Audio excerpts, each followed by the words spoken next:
Hello, hello, hello, hello. How are you?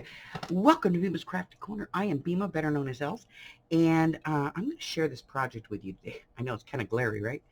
But we had in my group, we recently had a washi tape swap, and somebody that I was swapping with sent this to me, and I was like, that is really cool. What is that? And it took me a little bit of time to figure it out, which was really silly because I knew the whole time what it was, but I couldn't like figure out what it was.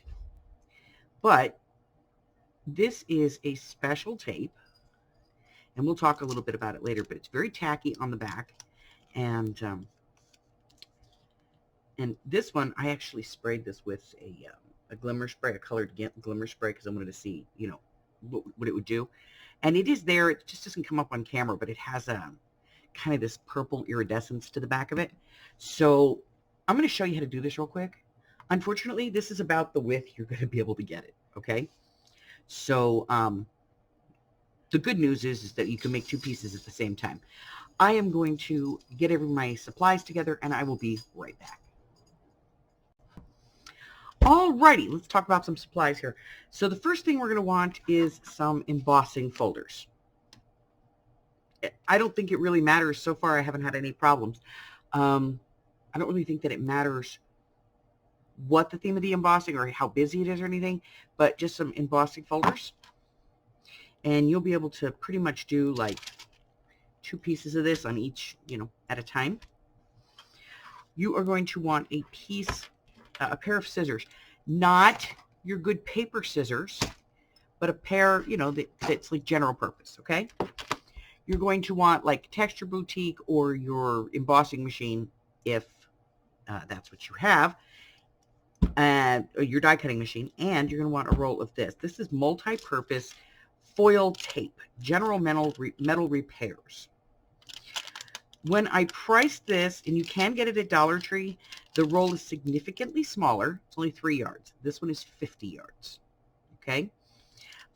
If you bought it at the Dollar Tree, it would cost you somewhere around like $25, $26, something like that. This one cost me just $14.07, including the tax. And I got this at the Home Depot, okay?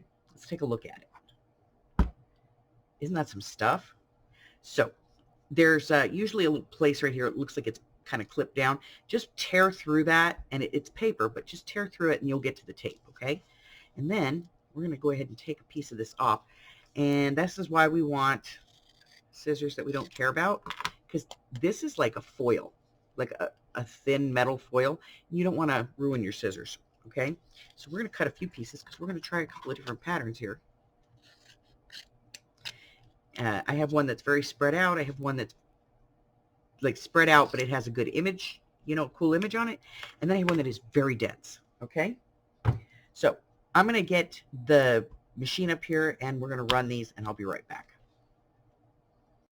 All right, so before we start, let me say that I have moved the top plate of my sandwich out of the way.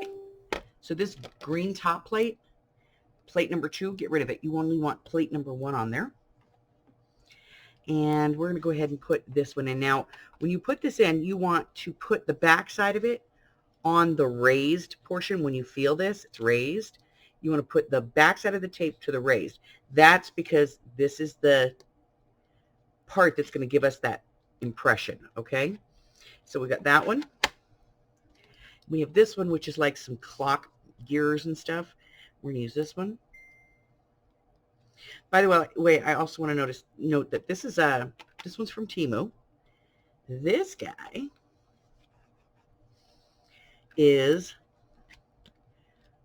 from Doris, and this one is an Alterations, okay? That's the raised part.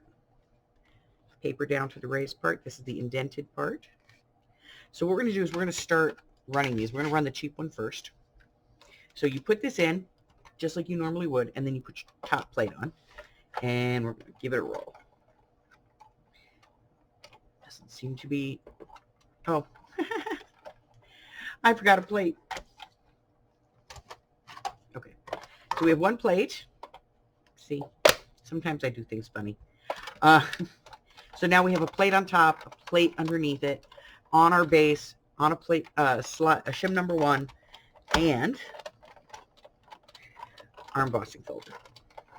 All right, so that's one. Let's put it over here. This is the second one. Again, shim number 1 on your base plate, bottom cutting plate, put your embossing pad in and run it. Now you could go one way if you want to, but I always go both ways just because I feel that it puts it there, better. So that's the second one. And then we're going to get the third one. This is the one that's really textured, heavily textured.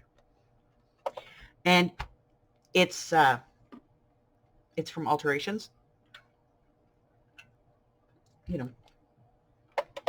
And so the problem I have with his stuff is that it's usually thicker than the other one, so it's harder to get through the machine. So I recommend you put this one in at an angle. Okay? Otherwise, it might not want to go through, and you'll be here forever, and you'll feel like you're breaking your machine. All right. So now we have those all done. And I am going to get this out of the way. So just grab my plate, put my piece back down, and get these all put back in here. Doodly-doo. We're going to make this go away. And now we're going to bring these over. I have a piece of scrap cardstock here. So let's go with the first one. So this is the one that was the spider web. Okay, this is a, this particular one came from Temu. We're just going to very carefully pry it out of there. Okay, and then we're going to take the back off. Now, this is the kind of fiddly part. It does not like to come off of here. I don't know why. It just doesn't. So I try to use my pokey tool to get it off. It kind of hates me.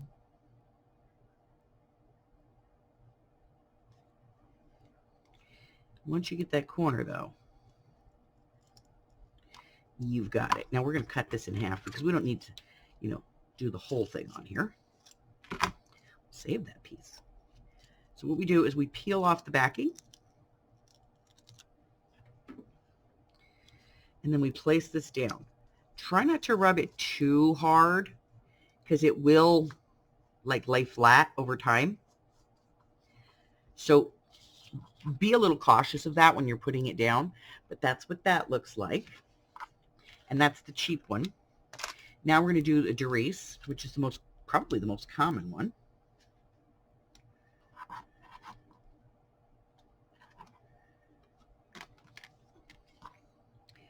Again, we're just going to very carefully and very slowly lift this out. And then we will come in with our pokey tool and see if we can separate the two pieces.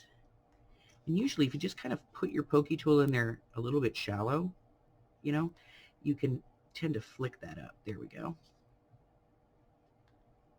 We have a corner. I'm going to go ahead and take a slice off of this one. I want to try something with the rest, with some other tape. So I want to see how I want to have a comparison. So this is the one that is the clock pieces. Again, I'm not pressing down really hard because I have an embossing in there and I want the embossment to stay, so that it shows up. And then the last one we're going to do is the one, and by the way, look at how cool these back pieces look. Save them. You might use them,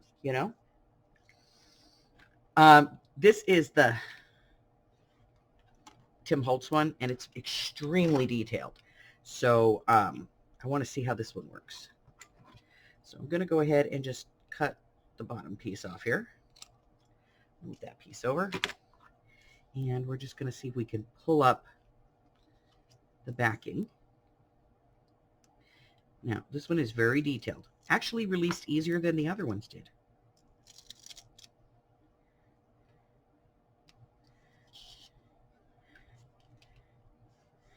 Now that's the beginning of the roll, so you would have wanted to cut this piece off. I didn't, but you want to.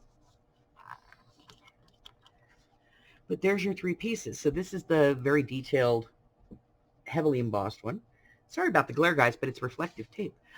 This one is kind of a medium embossing, and this one's very light emboss. And that's what they look like. Now, what else can we do? I don't know. We're going to find out. Let's play. I'll be right back. All right, so another question is, can I use my inks on this? And we're going to find out. So I've got out the little machine. It's just more table friendly. I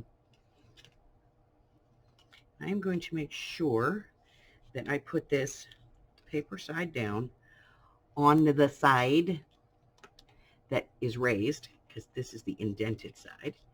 We're going to close that, put it on here. We're going to put a shim on. I'm actually going to put an extra shim in here because I like this to be, I want it to actually stand out. And we're going to run it.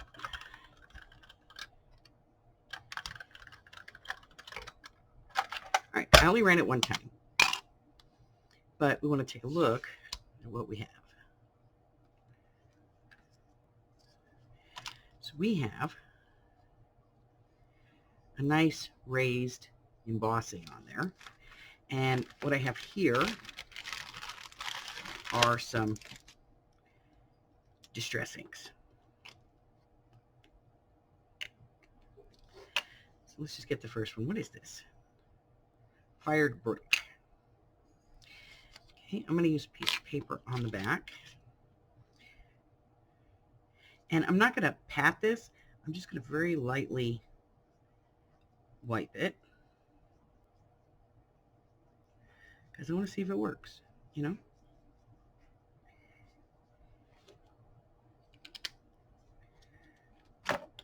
And obviously we would have like a whole design on here, not just the one line of text.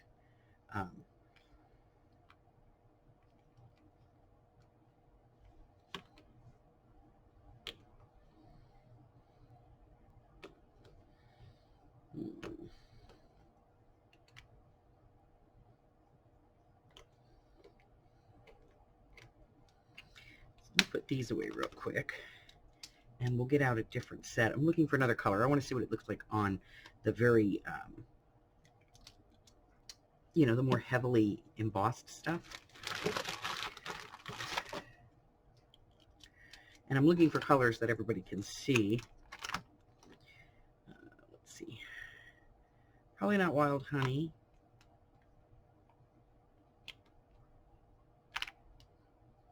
Salty Ocean might work.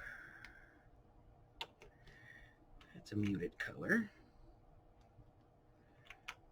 Rusty Hinge. All right, we're going to try those. We'll try these two.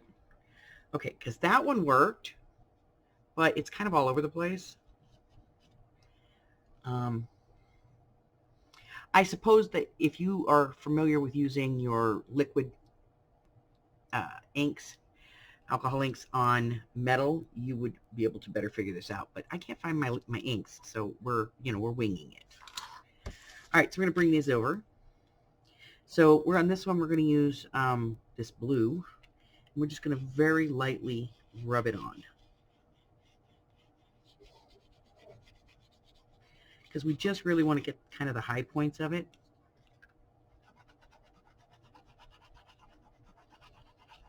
And obviously we're going to get it all over the paper because, but we're just playing, seeing how this works. Rusty Hinge, we're going to try that on the, that's appropriate, right?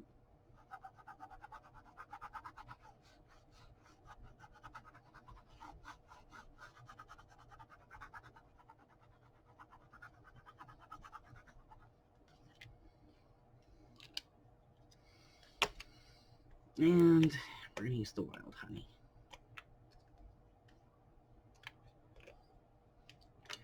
On this really heavy one.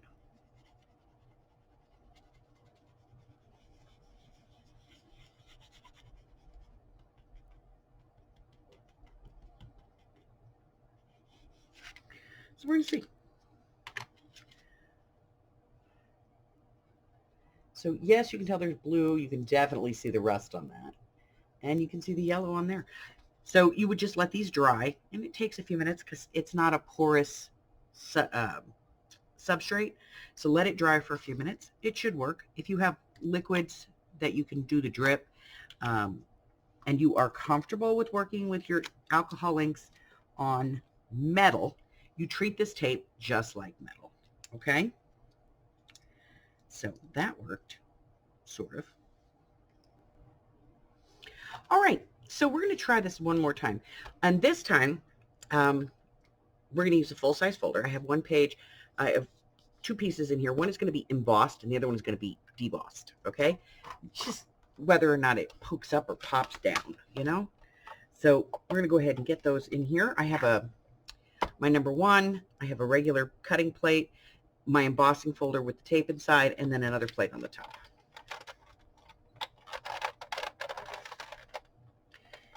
Just making sure that everything is... Hold on. Why is it not going? It's too big. That's the way we want to go. Got to make sure we got it going in the right direction. There we go. In the right direction. I'm going to crank this through the machine, come back the other way. And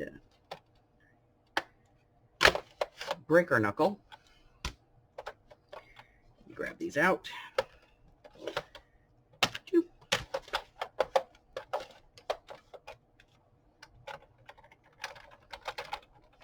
All right, so now we have this embossed and debossed.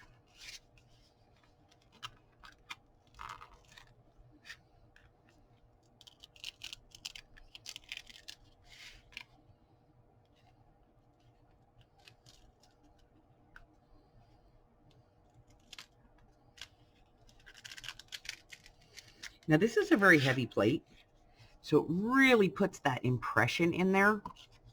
And so this is the embossed piece where it's all raised, and this is the debossed. That's where it's indented, okay? So what can we do with this? Well, let's say we have a pretty paper and we want to put, you know, a piece of washi tape on it.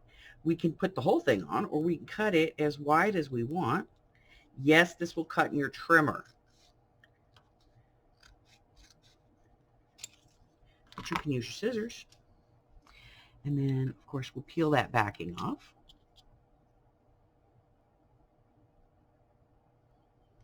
There's my pokey tool, because that's the easiest way of doing this.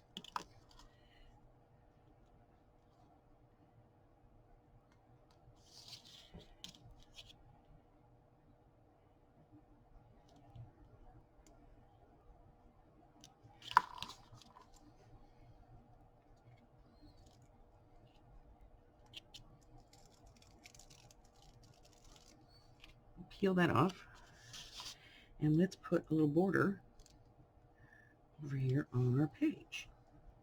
So that was the debossed, and now we're going to do the embossed.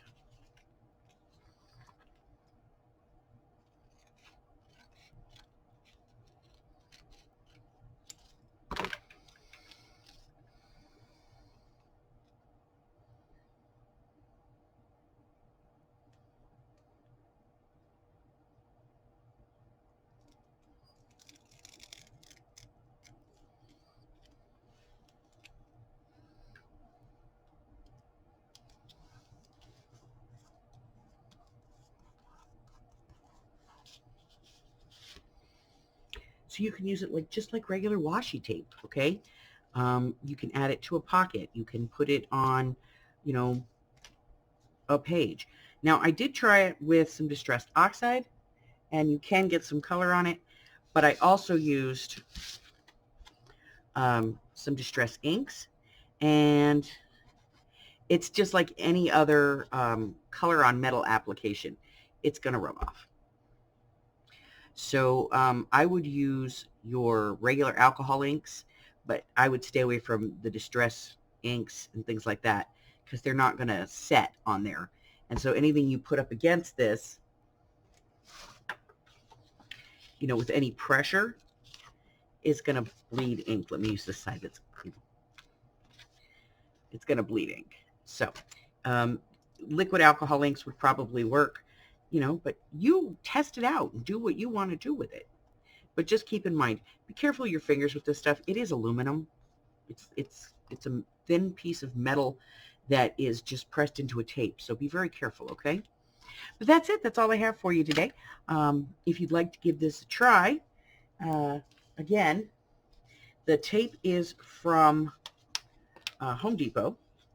And you can probably pick this up in just about any hardware store. And it is called multi-purpose foil tape. Okay? It does come in a smaller roll, but they were out. All right. So that's it. That's everything I've got. Listen, if you're new here and you haven't done so already, why not subscribe? Hit the button, right? You'll forget in a week. Then you'll come back and go, why did I have a subscription to that? And then you'll go, wow, that was kind of fun. And you'll come back and join us and, so on and so forth.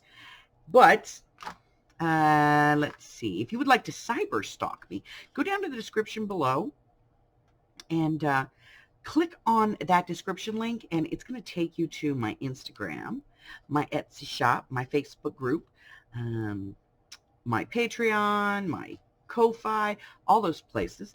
And you can check out all the content and things that we have over there. Also, I really like this. I'm keeping that for a strip project. Also, if you would like a copy of my schedule, you can get that here on the YouTube channel or over on my Facebook. It's entirely up to you. But until I see you again, stay well, my friends. Bye-bye.